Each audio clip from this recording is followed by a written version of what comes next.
Hello, and welcome to Good Grief, the podcast dedicated to demystifying and destigmatizing grief with compassion and humor. I'm Nikki. I'm an end-of-life doula and a grief coach in Columbus, Ohio. And today we are going to be talking about grief. We're doing it wrong.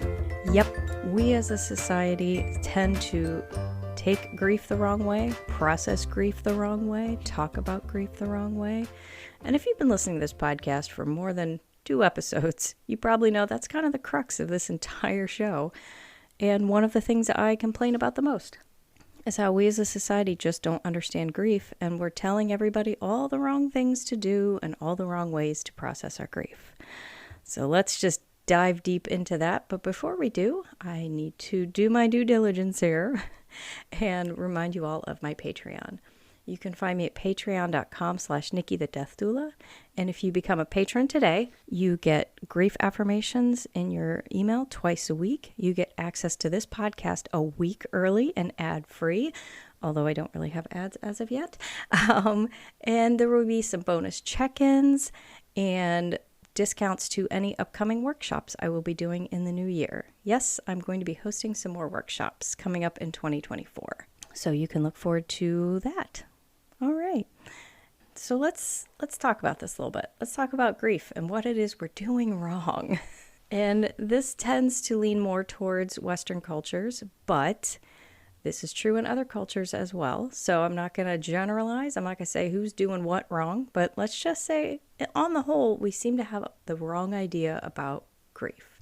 And I hesitate using words like right and wrong because there is no right or wrong with grief. I mean, I'm saying at the end of every episode, your grief is yours and your feelings are valid. So whatever you're feeling is yours and you're entitled to it. But a lot of the things we're telling each other or the ways we're viewing others' griefs, other folks' griefs, is not exactly helpful. Let's put it that way. We're not going to say wrong. It's unhelpful. Okay. So what is it we are getting incorrect? What is it we're doing in an unhelpful manner with grief? Well, first of all, I did an entire episode on Elizabeth Kubler-Ross and her stages of grief and how that was misconstrued in a lot of ways and viewed incorrectly. They're not stages, they're not steps. It's not a 12-step program that you get through and you're magically over your grief. Go listen to that episode if you're so inclined to hear more about that. But our grief doesn't show up in predictable stages. We can start grieving long before the loss occurs. And I've talked about that within my episode on anticipatory grief. If you're caretaking for somebody who's dying, you're going to start grieving them long before they're gone. So when the loss does happen, when they do pass away, we've already gone through a huge chunk of grief. We've already started that process. So the process at that point is going to look very different than if you lose somebody suddenly and unexpectedly. And this could be not just death loss. Like I said, grief is grief. This could be job loss, pet loss, loss of a home, loss of financial security, loss of friendships, there are relationships. There's a lot of different losses out there. And our grief isn't going to show up for those in very predictable stages. And let's talk about other losses, like a loss of a relationship, whether it's a divorce or a breakup or whatever. The end of a romantic relationship can be absolutely devastating. And you might assume like, oh, it's going to be fine. There are so many terrible things we can say to somebody who've just suffered a relationship loss. Like, oh, you were too good for them anyway. You'll get over it. Let's find you somebody else to get you over this. Like, no. Allow somebody to grieve and let them be angry. Odds are anger might happen. It might not, but anger might happen. Let them be angry for a little bit. Be angry with them. Go shout at the moon. I'm always saying that. It's a fun thing to do. Go shout at the sky. Shake your fist at the clouds. Let them be angry. I've recently heard of a place not too far from here in Columbus that offers axe throwing and rage rooms. And I love this idea. They fill the room with stuff. You go in like a protective suit and you can just shatter dishes on the wall and just destroy stuff and get your rage out. Like, what a beautiful idea to have a constructive and safe way to release your anger. But back to it, we're not going to have predictable stages. So we can't say like, all right, you're going to be angry and then you're going to be sad and then you're going to be, at whatever comes next, to you. That's just not how it's going to work. And as I've said before, we don't always feel feelings one at a time. It's not so neat and tidy. We're not going to be angry today, sad tomorrow. You might be angry and sad. You might be relieved and sad. You might be guilty and joyful. Like, there are so many different feelings. You're probably going to feel more than one at a time. That's totally normal. So by assuming everything is going to happen in a predictable and scheduled format, we're doing other people a disservice. Because in our minds, if we're saying you're going to go through these stages in this order and they don't, then you're going to look at them in a manner of saying, well, they're grieving wrong. No, they're not.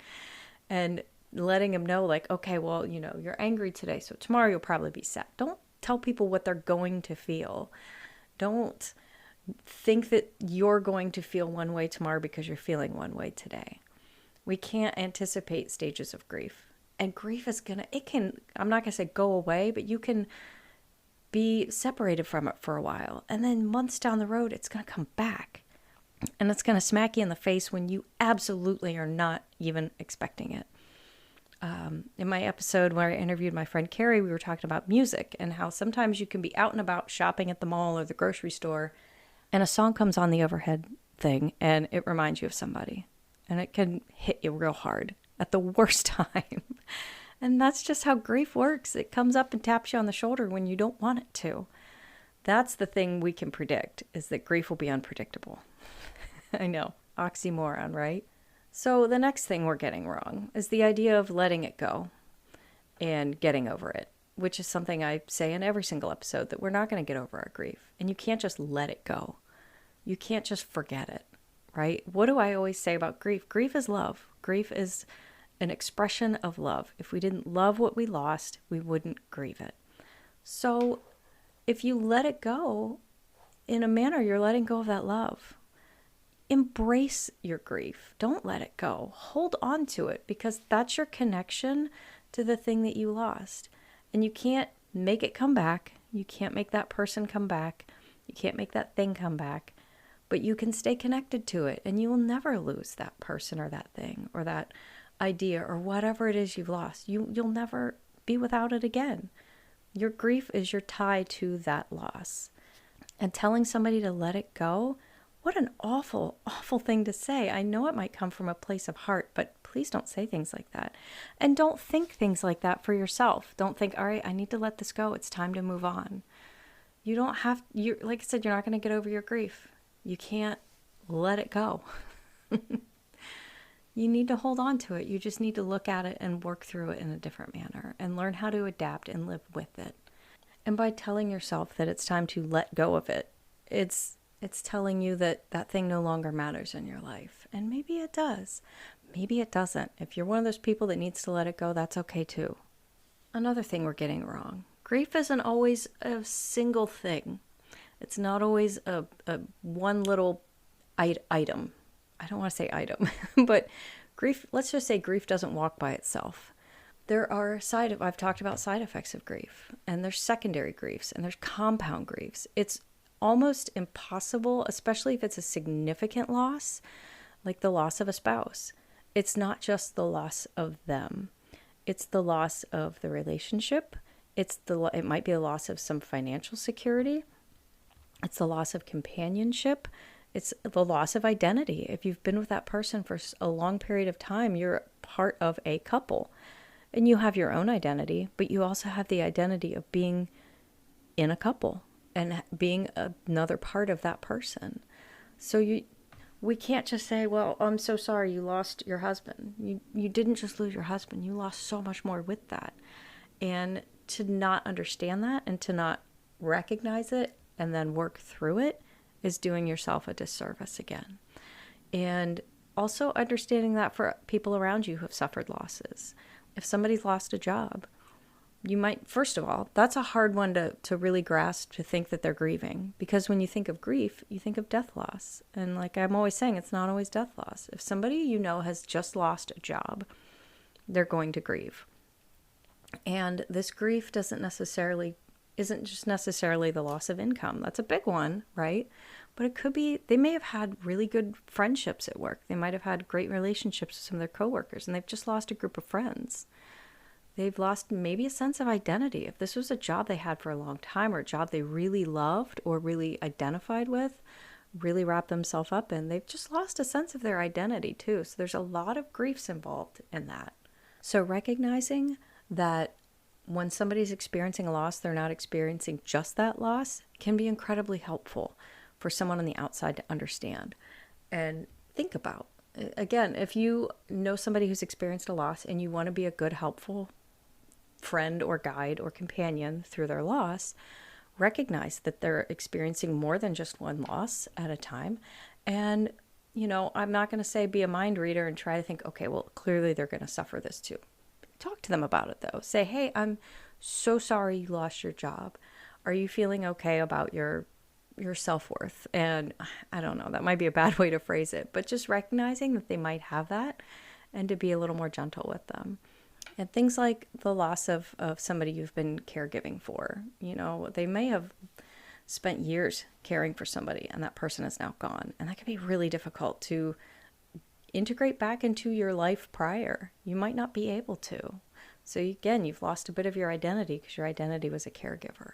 Okay, let's talk briefly about trauma and grief.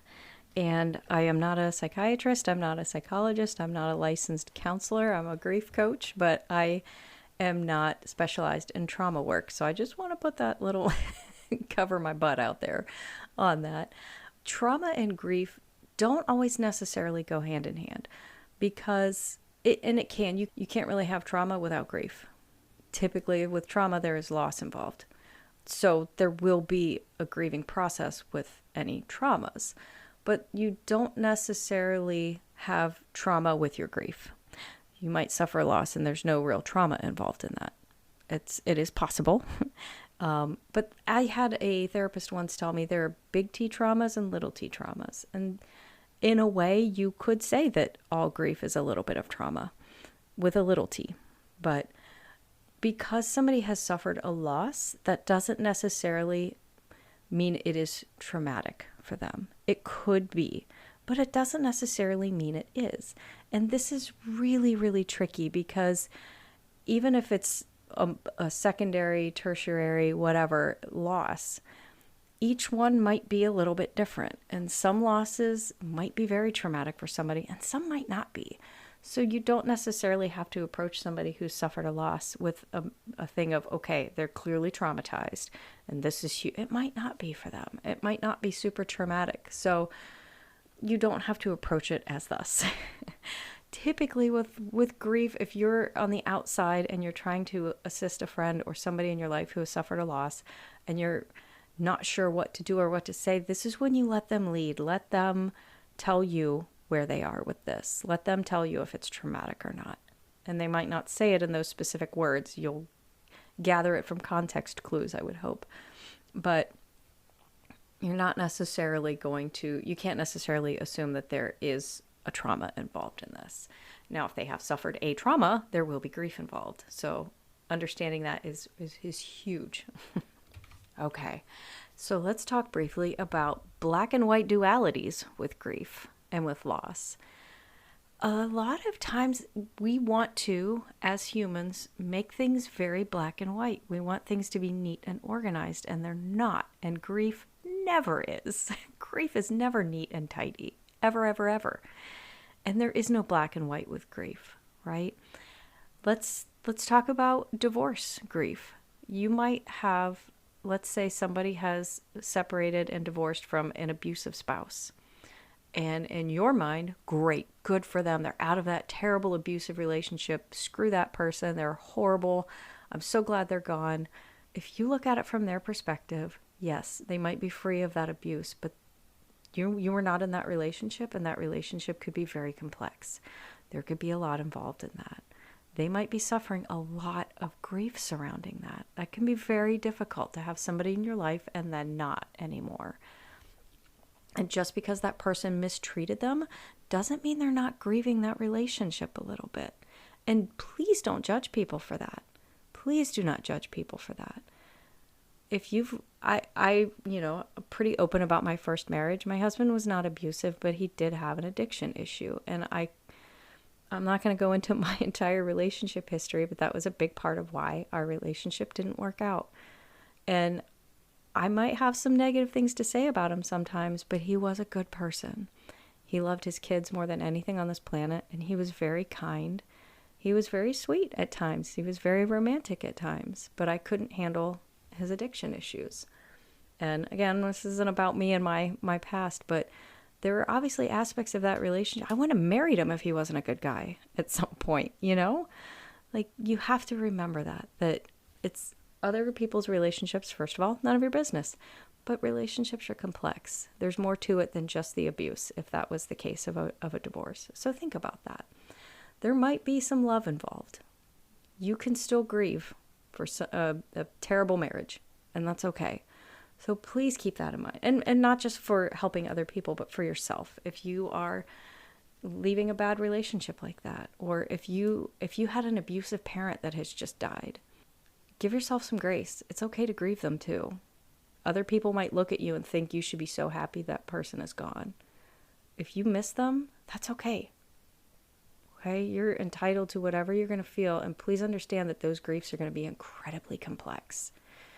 And with cases like that, that's when I tend to recommend people seek out a therapist of some type to help them pick through that trauma and that loss and work through all those myriads of complex feelings.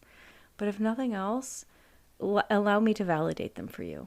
You're allowed to feel those feelings. You're allowed to miss somebody that may have hurt you. Okay?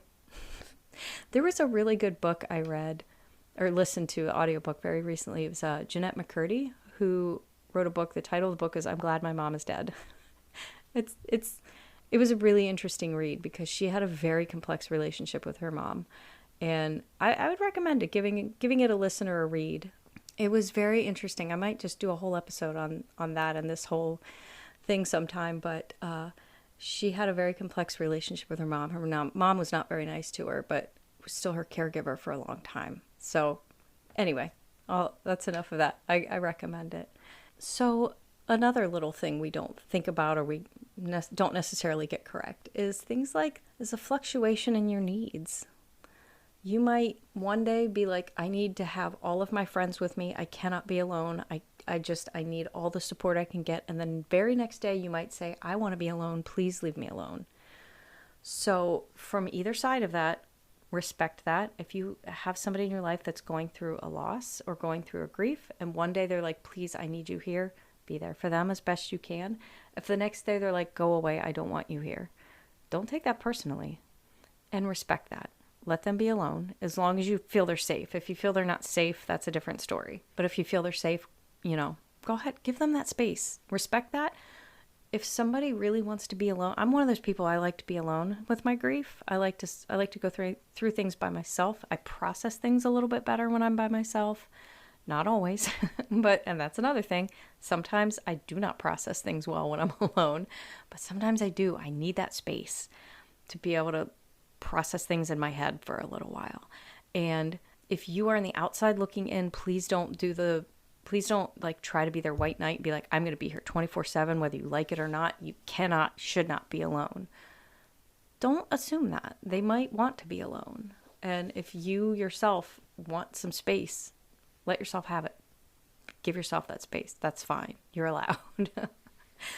But just understand that your needs are going to fluctuate from time to time. You might go through phases of, I need constant help. I need people to get me out of bed, to put me in the shower.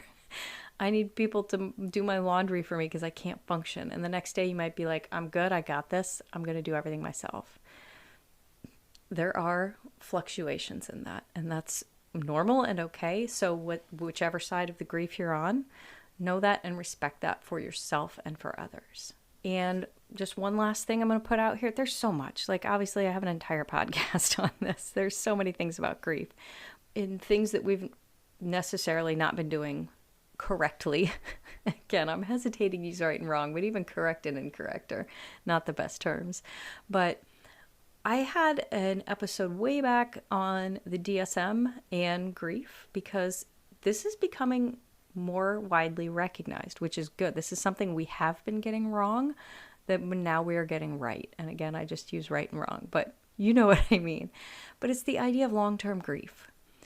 Grief, as I'm constantly saying, it's something that doesn't go away. It's with you forever. It just changes and you adapt with it. And we have now been recognizing that long-term grief is a thing and it's valid and it's something we should recognize. Now, when it becomes disruptive to your daily life, could be when, you might need some extra help with a therapist, medications, things like that. But grief can affect us for a long period of time. And I use my brother as an example in a lot of this. And with my brother, when he died, I've mentioned this before, I didn't process my grief for him at all for probably 2 years, if not longer. I think it really finally hit me like 4 years down the road, maybe.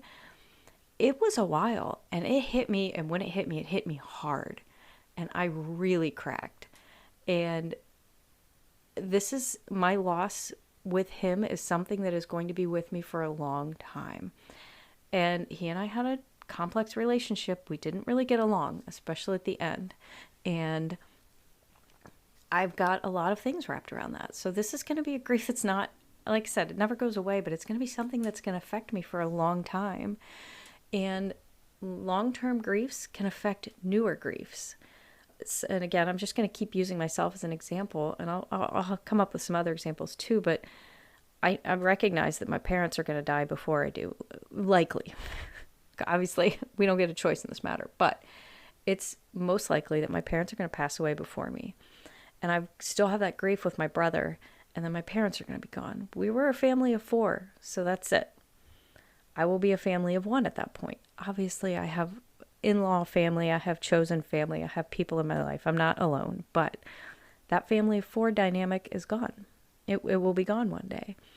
And that grief with my brother is still going to be there, and it's only going to be enhanced by the loss of my parents as well.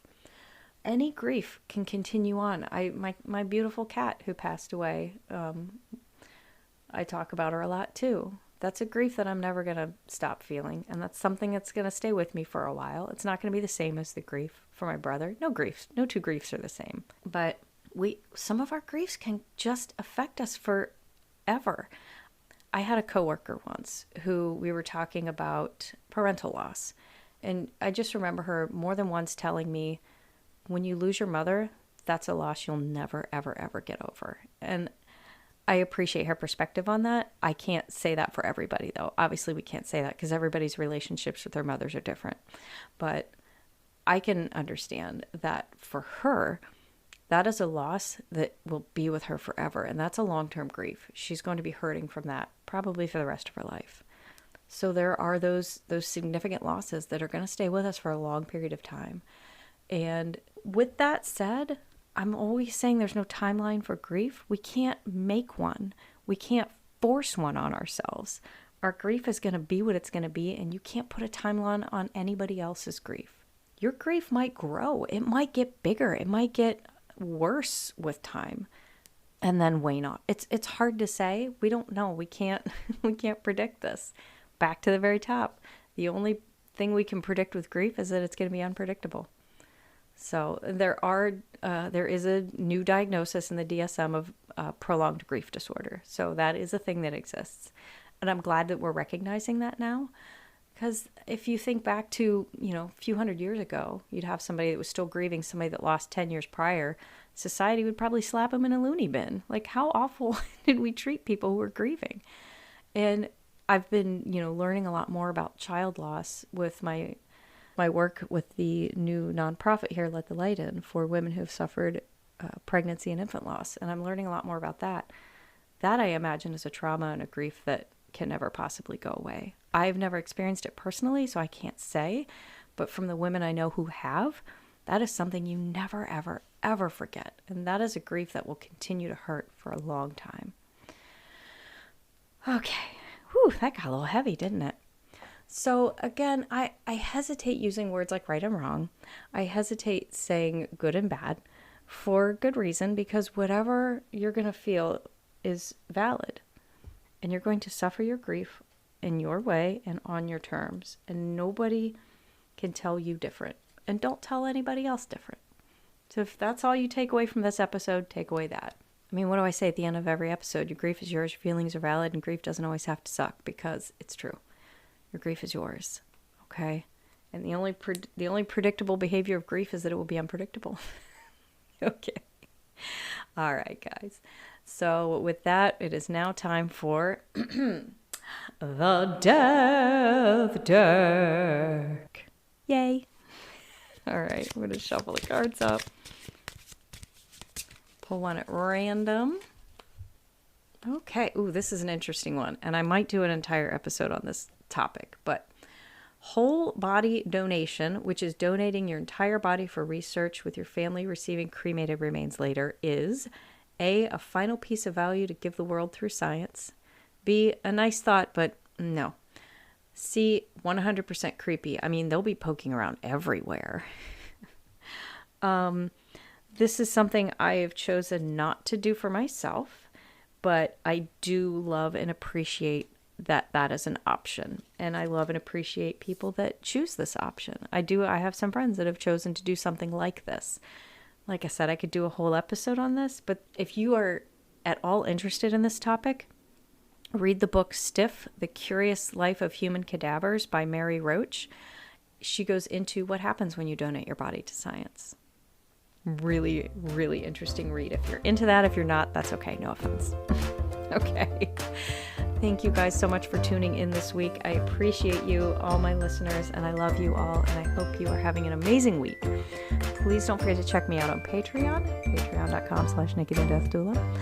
And you can find me on the socials as well. I'm on Instagram, Facebook, and TikTok, all at Nikki the Death Doula. And you can find my website, NikkiTheDeathDoula.com. I should have some great things coming up this year. I've got some wonderful plans. I talked about some workshops, and yeah, I'm hoping to just have some great new things out there for the world, because I'm so passionate about what I do, in case that's not obvious. All right, everybody. I hope you have an amazing week. And remember, as always, your grief is yours, your feelings are valid, and grief doesn't always have to suck.